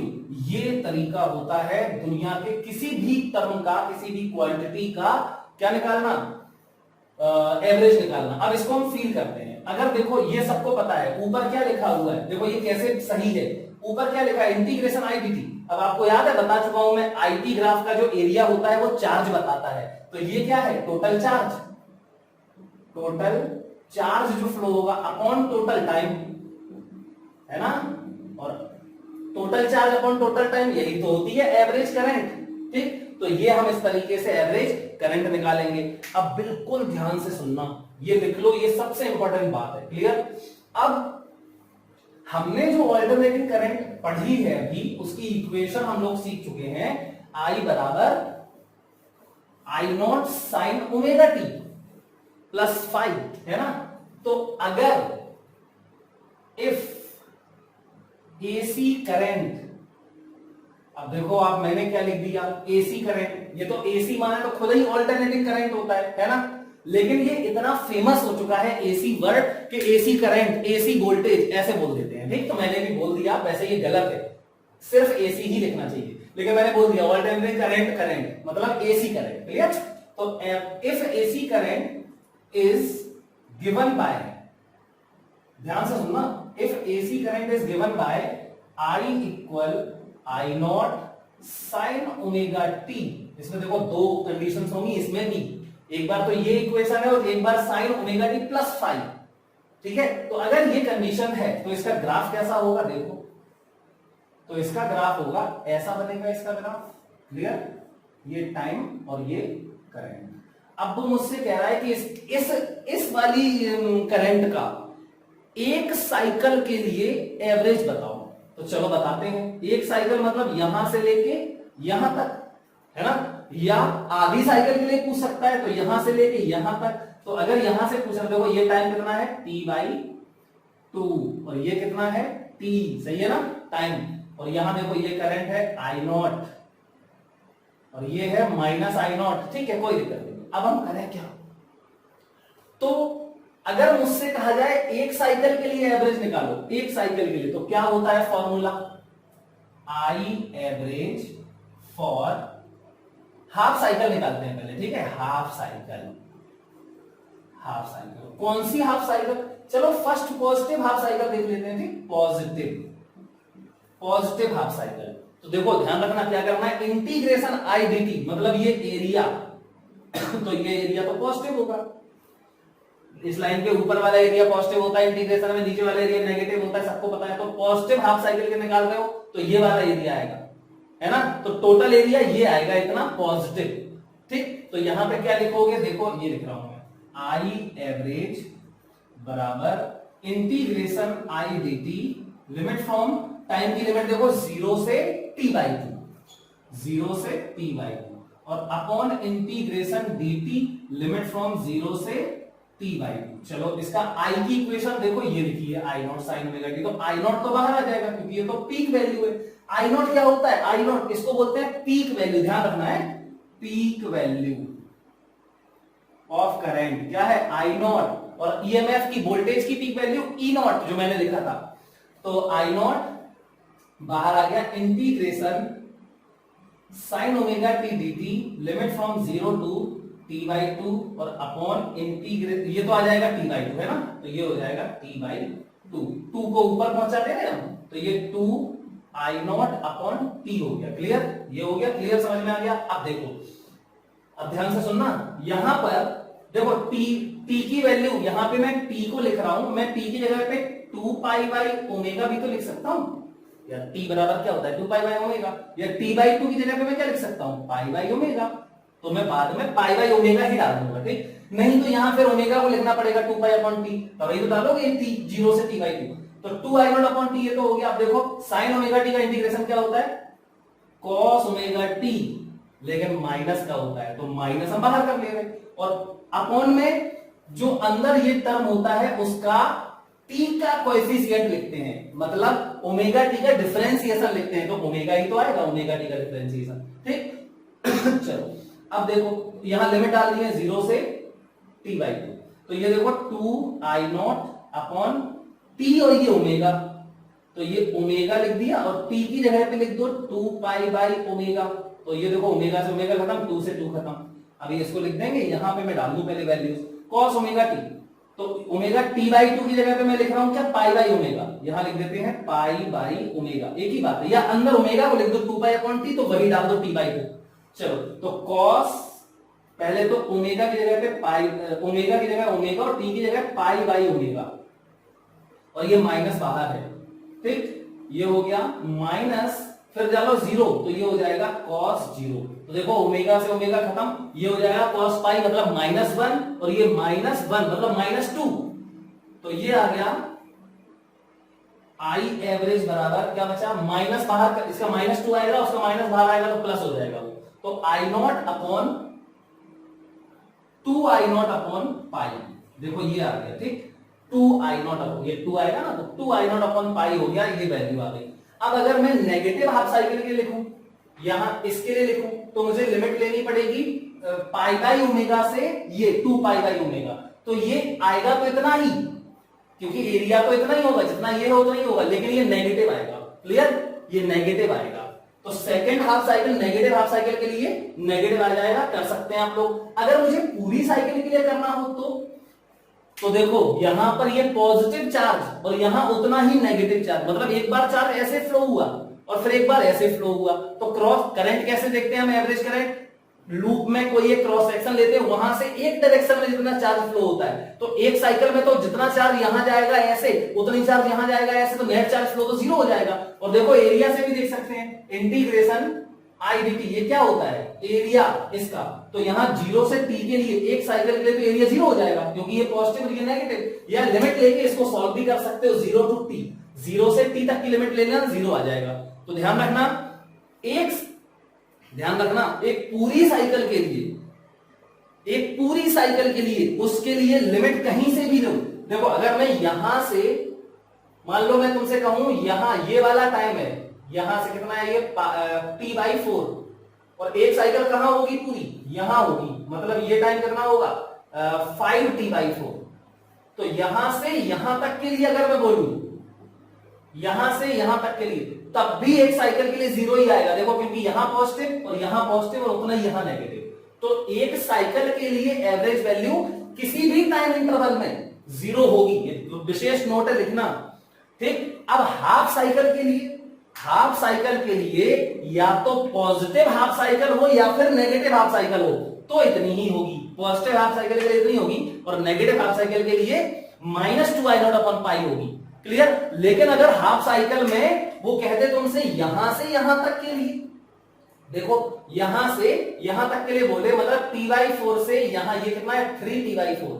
तो ये 0 हो जाएगी, देखो हाफ साइकिल के लिए एवरेज वैल्यू 0 हो जाएगी, क्योंकि यहां पॉजिटिव चार्ज और यहां नेगेटिव चार्ज, जबकि ये वाली अगर हाफ साइकिल के लिए देखें तो पूरी पॉजिटिव आएगी, इस हाफ साइकिल के लिए देखो तो 0 आ जाएगी, इस हाफ साइकिल के लिए देखो 0 हो जाएगी, इस हाफ ये वाली हाफ साइकिल देखो तो नेगेटिव आएगा पूरा, तो एवरेज वैल्यू एक कंप्लीट साइकिल की हमेशा 0 होगी, लेकिन हाफ साइकिल में अगर वो कंप्लीट पॉजिटिव हाफ साइकिल है तो ये होगी, नेगेटिव हाफ साइकिल है कंप्लीट तो इसमें माइनस लगा दो, लेकिन अगर हाफ साइकिल आधी पॉजिटिव आधी नेगेटिव में है, कुछ भी हो सकता है, मान लो वो हमसे कहता है, मान लो हमसे कहे वो ये वाला केस है, वो कह रहा है कि यहां से, और अब हाफ साइकिल बताओ, तो यहां से हाफ साइकिल यहां कहीं आएगी, तो यहां पॉजिटिव कम होगा नेगेटिव ज्यादा होगा, देखो ये एरिया कम होगा जबकि ये एरिया ज्यादा होगा, तो इसकी वैल्यू नेगेटिव आएगी, ठीक। तो वो डिपेंड करता है, हाफ साइकिल के लिए डिपेंड करेगा, नेगेटिव हाफ साइकिल वो फुल साइकिल के लिए, लेकिन कहीं भी हो जितना पॉजिटिव आएगा उतना ही नेगेटिव आएगा, इसलिए ये विशेष बात है, हमें ध्यान रखनी ही है और ये वैल्यू आपको याद होनी चाहिए। क्लियर?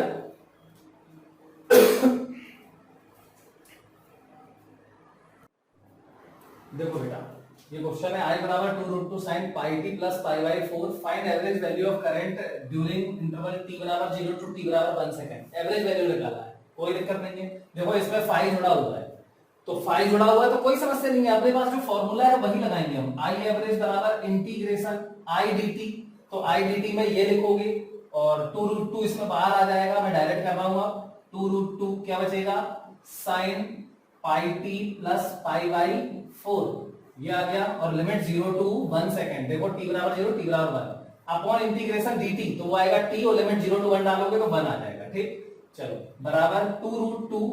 अब यहाँ साइन का इंटीग्रेशन है तो माइनस कॉस होता है, तो माइनस कॉस और यही आएगा पूरा pi T plus pi by 4।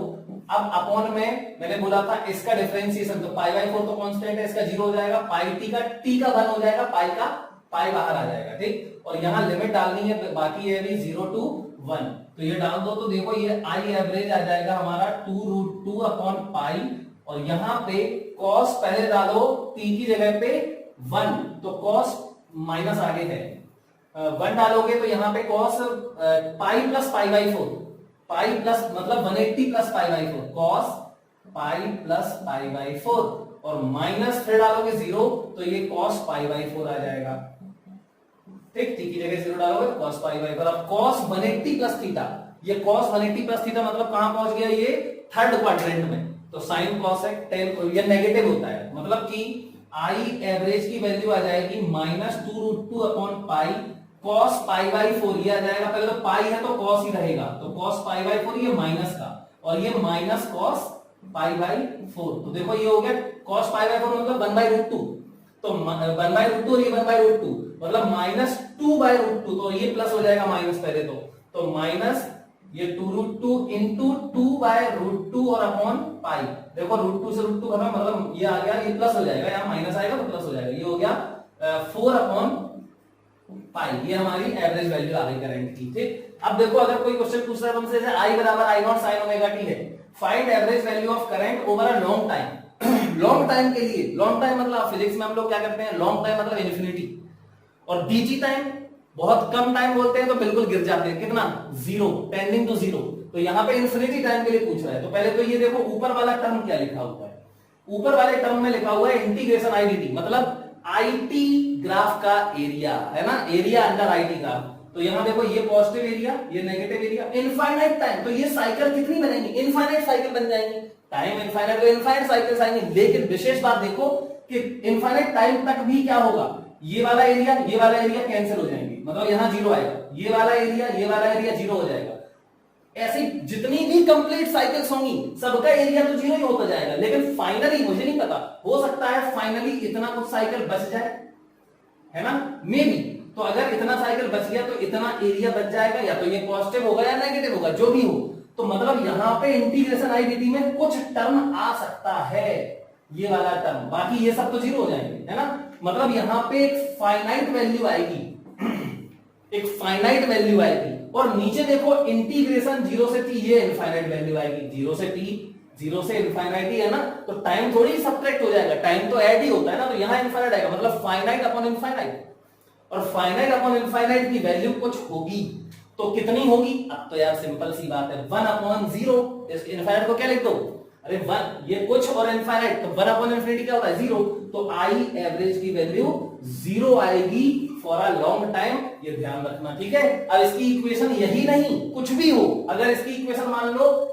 Omega T plus phi होती है, तब इसका ग्राफ ऐसे बन जाएगा, तो यहां कुछ वैल्यू आ जाएगी और बाकी सब देखो कैंसिल हो जाएंगे, ये बची रहेगी, बाकी सब कैंसिल होते जाएंगे, और फाइनल में कुछ बच सकती है, तो कुल मिला के ऊपर कुछ फाइनाइट आएगा, लेकिन टाइम अभी भी इनफाइनाइट आएगा, तो ये 0 ही होगी। आई थिंक सब लोग समझ गए होंगे इस बात को।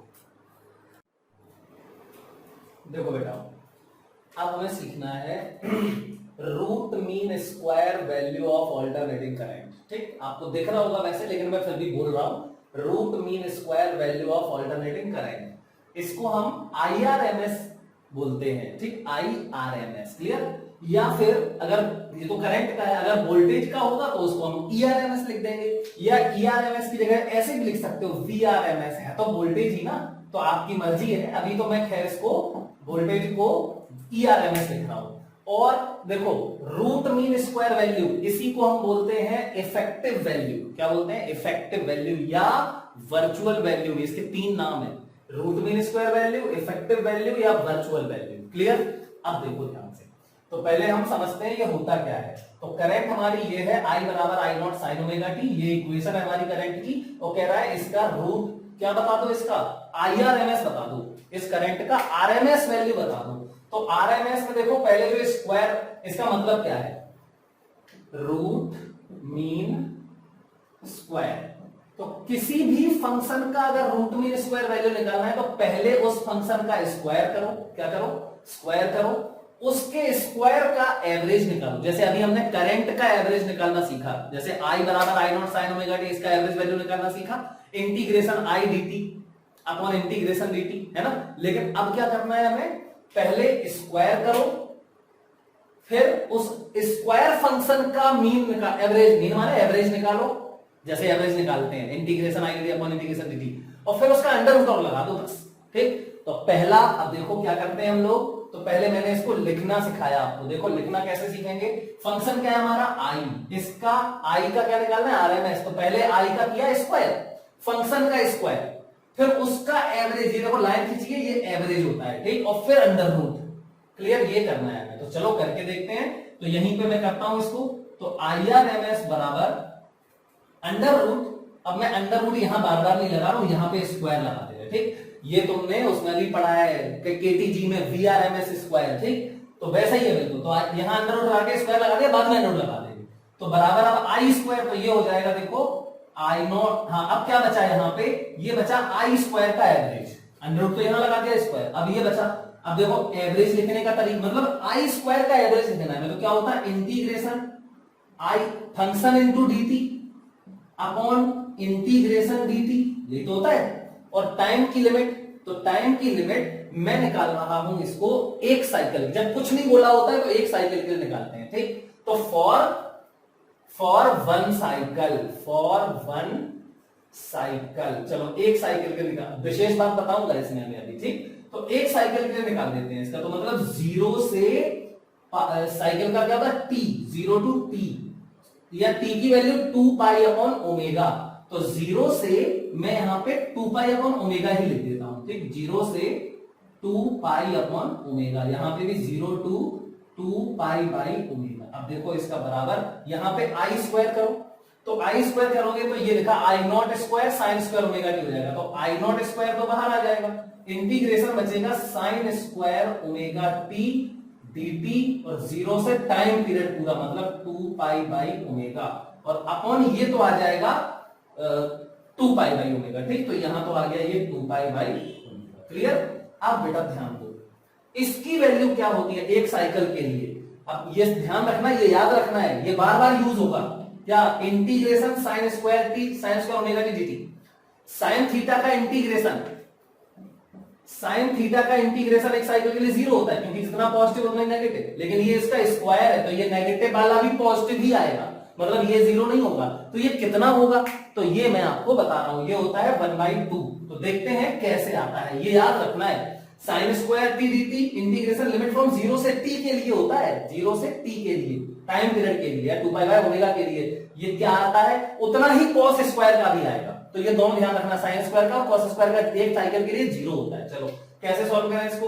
तो बड़ा सिंपल है, ओमेगा को ऊपर ले जाओ, तो ये ओमेगा आई naught upon 2 pi sine square omega T dt, इसको पहले तो cos 2 थीटा में लिखना पड़ेगा, तो cos 2 ओमेगा टी बराबर 1 minus 2 sign square omega T, और 1 minus 2 sign square omega T, हाँ यही होता है।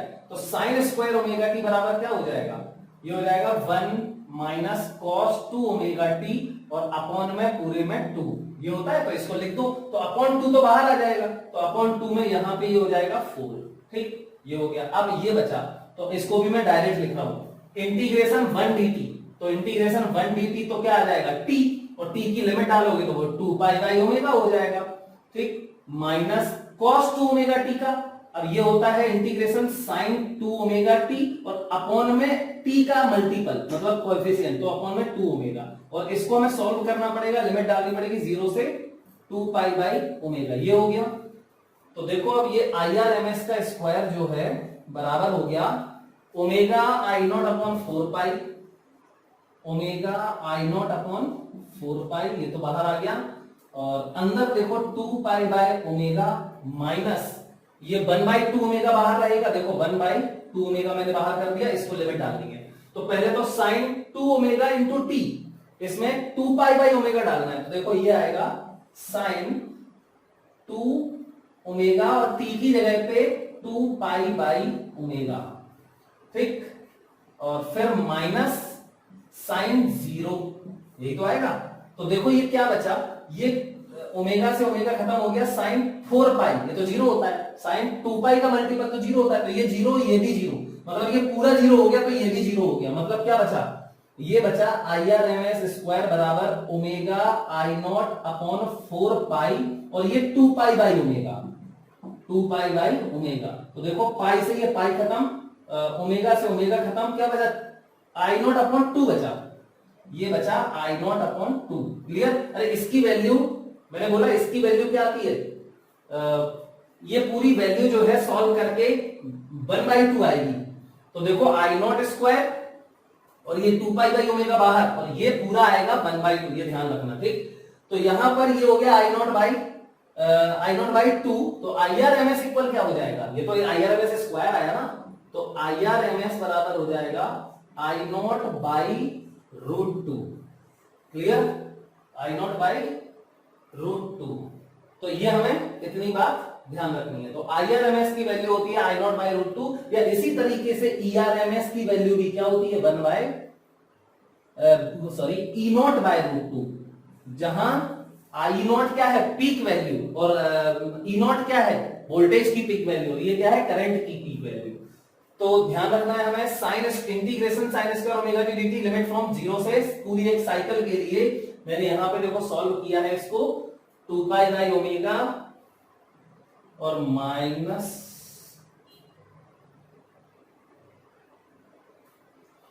हाँ इसकी ये पूरी वैल्यू, ये अपॉन में इंटीग्रेशन dt, ये पूरी वैल्यू 1/2 आई। देखो आई नॉट स्क्वायर तो बाहर ही है ना, तो ये मतलब सीधी सी बात याद रखना है तुम्हें, integration sine square dt limit from 0 से time period upon integration dt limit 0 से टाइम पीरियड, ये पूरा कितना होता है, हाफ। देखो कैसे पता, क्योंकि ये लिखा हुआ है आई नॉट स्क्वायर बाहर है, ये पूरा जो है इतना, इसी की वैल्यू तो आई थी 1/2, ठीक।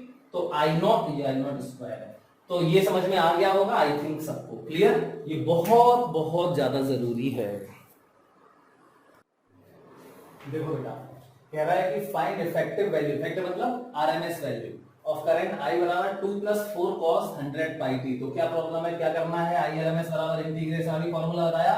अब इसमें देखो टाइम नहीं लिखा, ओवर अ टाइम इंटरवल, तो ये जो इफेक्टिव वैल्यू होती है वो सारे टाइम इंटरवल्स के लिए सेम ही होती है, क्योंकि इसमें स्क्वायर लगा होता है, ठीक। पॉजिटिव ही आएंगे सारे टर्म्स, नेगेटिव तो होने का सवाल ही नहीं है, क्योंकि स्क्वायर लगा है, तो इसमें सारे टाइम इंटरवल के लिए सेम होता है। तो कुछ नहीं लिखा तो हम क्या करेंगे, एक साइकिल के लिए निकालेंगे, 0 से टाइम पीरियड के लिए, 0 से 2 पाई बाई ओमेगा के लिए, ऐसे समझ लो, ठीक है। तो इसका क्या करना है, अंदर रूट, अंदर इंटीग्रेशन आई स्क्वायर dt करना है, आई स्क्वायर का एवरेज। तो कैसे करोगे, integration I square dt upon integration dt, under root I square क्या होगा, 2 + 4 cos ओमेगा t का स्क्वायर, 4 2 का स्क्वायर 4 प्लस इसका स्क्वायर प्लस 2ab, और ब्रैकेट में बाहर ये देखो dt, और अपॉन इंटीग्रेशन dt ये लगा है, पूरे में अंडर रूट लगा है। अब देखो इसको सेपरेट कर दो, अंडर रूट लगा रह लो, पूरे में अंडर रूट लगा हुआ है, ये अंडर रूट तो लगा ही रहेगा, ठीक। ये पूरे में अंडर रूट ये लगा रहेगा, ये पूरे में लगा रहेगा। अब देखो क्या करना है, अंडर रूट लगा रह लो, इसका 4 dt अपॉन इंटीग्रेशन dt अलग कर दिया, plus 16 cos square 100 pi t dt upon integration dt अलग कर दिया, plus 16 cos pi t integration dt upon integration dt limit अलग कर दिया। अब देखो मैंने अभी जस्ट पहले बताया और उसके पहले बताया, क्या बताया, ये देखो cos थीटा है, तो cos थीटा का ग्राफ ये होता है, तो एक साइकिल के लिए इसका एवरेज ये देखो पॉजिटिव जितना होगा उतना ये नेगेटिव, तो एक साइकिल के लिए ये 0 होता है क्योंकि 0 से कैपिटल टी है, तो ये एवरेज है। cos theta dt cos omega T dt 0 है, जैसे sin ओमेगा टी dt 0 आया था, मैंने सबसे पहले बताया। और ये देखो cos square omega T dt upon integration dt, इसकी वैल्यू अभी बताई 1/2 होती है। तो देखो इसको क्या करो, अंडर रूट ये क्या है 4 बाहर आ जाएगा, integration dt upon integration dt cancel हो जाएगा, 4 आ जाएगा, प्लस 16 बचेगा। इस पूरे की वैल्यू अभी बताई मैंने 1/2 होती है, तो 1/2 आ गया, प्लस 16 इंटू इसकी वैल्यू 0 होती है, 0 हो गया। तो ये देखो 4 + 8 मतलब √12, ये आंसर हो गया हमारा। क्लियर? देखो बेटा ये क्वेश्चन है, कह रहा है find the RMS value of current, कितनी है, I = 2 sin 100 pi t + 2 cos 100 pi t + 30। ये हमारी करंट की इक्वेशन है। अब आप याद करो एसएचएम में 2 एसएचएम का सुपरपोजिशन हमने पढ़ा था, x = a1 sin omega t + a2 sin omega t + 5। तो याद करो क्या करते थे, फेजर से हम पहले रिजल्टेंट इक्वेशन लिखते थे, ठीक? तो वही या तो वैसे ऐसे करो, नहीं करना है कुछ मत करो आप, जैसे मैंने अभी पिछला क्वेश्चन किया था बिल्कुल वैसे ही करो क्या, लेकिन ये उससे लेंथी हो जाएगा, कैलकुलेशन ज्यादा होगी, तो इसलिए ये बड़ा सिंपल है। एक integration under root integration I² dt upon integration dt करो, लेकिन इसका होल स्क्वायर करोगे तो टाइम लगेगा उसमें, है ना? तो बिल्कुल सिंपल कैसे करें, तो पहले मैं इसको क्या करता हूं, देखो I = 2 sin 100 pi t + 2 sin, अब ये cos लिखा है तो मैंने पहला लॉजिक बताया था कि cos नहीं होना चाहिए, sin होना चाहिए, या फिर cos होना चाहिए, तो इसको sin cos को sin में बदलो, तो sin ये पूरा जो भी है टर्म +90 बराबर cos थीटा होता है, sin ओमेगा t +90 बराबर cos थीटा, तो इस cos को हटाने के लिए sin ये पूरा +90 कर दो, तो sin ये +90 बराबर cos थीटा। क्लियर? अब देखो ये मतलब 120 डिग्री हो गया, देखो ये क्या हो गया 120 डिग्री, ठीक? अब हम क्या करें इसमें, तो अब आपको बस एक काम करना है, क्या काम करना है, देखो ये हो गया 100 pi t + 120 डिग्री, बेटा आप देखो इसको, ये हो गया a1 sin omega t + a2 sin omega t + theta, theta की वैल्यू 120, तो यहां ये हो गया। अब ए तो एम्पलीट्यूड तो है नहीं वहां पे, यहाँ पे करंट का एम्पलीट्यूड, जबकि वहां पे डिस्प्लेसमेंट का एम्पलीट्यूड होता था, तो यहाँ पे करंट का एम्पलीट्यूड मैंने इसको माना I01 और इसको माना मैंने 2, या I0 यही तो होता है एम्पलीट्यूड, तो ये I02, तो I01 हो गया 2, I02 हो गया 2, और ओमेगा टी + थीटा हो गया तुम्हारा, देखो ये 120 डिग्री, और इसमें सीधा 100 pi t है, तो इसको हम रेफरेंस, देखो 100 pi t में कुछ एंगल तो है नहीं, तो कोई रेफरेंस लाइन क्या ले लिया हमने, ये मतलब जिसमें जैसे ये थीटा है, तो ये हम रेफरेंस लाइन के साथ इतने एंगल में बना देंगे इसका एम्पलीट्यूड, और इसमें देखो 100 pi t + थीटा कुछ है ही नहीं, तो रेफरेंस लाइन के साथ आएगा, याद होगा आपको सबको, तो 2 आ जाएगा, देखो यहाँ I01, यहाँ आ जाएगा I02, कितने एंगल पे, देखो ये 120 डिग्री पे। क्लियर? क्योंकि इससे +120 डिग्री पे है, थीटा की वैल्यू +120, तो रेफरेंस लाइन से 120 डिग्री आगे, तो ये हो गया मतलब, और देखो तो 2 वेक्टर हो गए हमारे पास, I02 और ये I01, और इनके बीच का एंगल हो गया कितना 120 डिग्री, तो इनका रिजल्टेंट कैसे निकालोगे, I मतलब हमारी फाइनल इक्वेशन ये बनेगी, जहां पे ये कुछ फाई आएगा, और ये फाई क्या है, इसका और इसका जो रिजल्टेंट आएगा यहां कहीं, ठीक, उसका इसके साथ एंगल, तो हमें उस फाई से मतलब ही नहीं होता। क्यों नहीं होता? क्योंकि हम पहले ही प्रूव कर चुके हैं कि आरएमएस वैल्यू जो है, आरएमएस वैल्यू निकालने के लिए अगर इस तरीका का फंक्शन है, I = I0 sin omega T हो, या I = I0 sin omega T + 5 हो, आरएमएस वैल्यू अगर हमें I की निकालनी है तो IRMS बराबर होगा I0/√2, ये हम प्रूव कर चुके हैं अभी, इसका पीक वैल्यू का 1/√2 टाइम्स, यही तो होता है। लेकिन इस फॉर्म में तो होना चाहिए हमारी equation, I = I0 sin omega T + 5, यहां थोड़ी लिख दोगे I0/√2। क्लियर?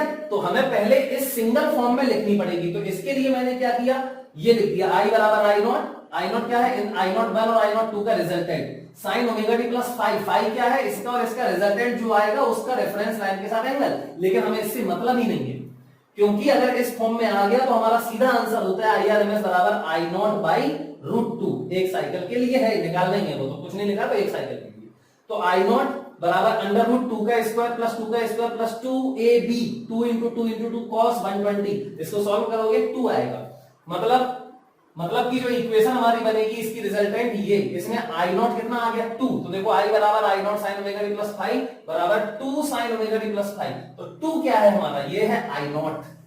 तो हमने इस इक्वेशन को इस फॉर्म में निकाल दिया और ये आई नॉट आ गया हमारा 2। और अब हमें पता है क्या, आरएमएस लिखते हैं कैसे, आई आरएमएस बराबर आई नॉट, जो पीक वैल्यू है उसका 1/√2। ये ध्यान रखना, आरएमएस वैल्यू जो है वो पीक वैल्यू आई नॉट की 1/√2 टाइम्स होती है, तो आई नॉट बाई √2, तो 2/√2 बराबर 1/√2 एम्पियर हमारा आंसर हो गया। आई थिंक आप सब लोग इसको समझ गए होंगे, अदरवाइज आप इसको वही स्क्वायर करके करो तो भी कोई दिक्कत नहीं है, लेकिन टाइम ज्यादा लगेगा।